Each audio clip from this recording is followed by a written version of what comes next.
কবির ভাষায় শিল্পীর কণ্ঠে কত সুন্দর করে তারা লিখেছেন, বলেছেন ৬ দিন পরে নখ খসে যাবে, ৯ দিন পরে চুল।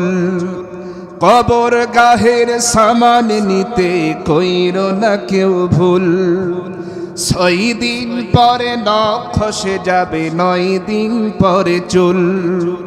কবর গাহের সামান নিতে কইরো না কেউ ভুল। কবর জায়গা ভালো নয়, কবর জায়গা ভালো নয়।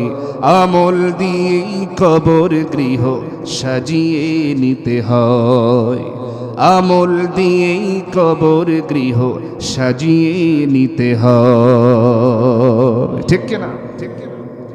১৭ দিনে পেট ফেটে শেষ পোকার খাদ্য হবে।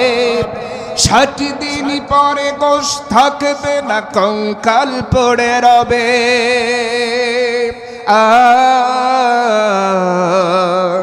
ও ও ১৭ দিনে পেট ফেটে শেষ পোকার খাদ্য হবে। ৬০ দিন পরে গোশ থাকবে না, কঙ্কাল পড়ে রবে। ৯০ দিন হাড়গুলো সব, ৯০ দিন হাড়গুলো সব আলাদা হয়ে রয়। কবর জায়গা ভালো নয়, কবর জায়গা ভালো নয়।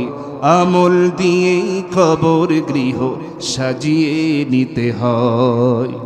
আমল দিয়েই কবর গৃহ সাজিয়ে নিতে হয়।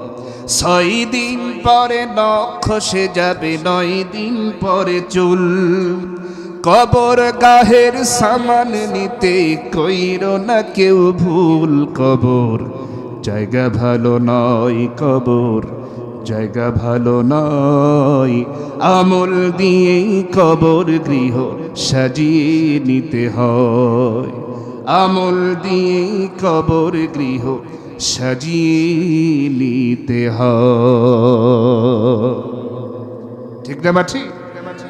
সেই কবরের জিন্দেগিতে যা ঘটবে এই ব্যাপারে আমাদের কোনো সন্দেহ থাকা চলবে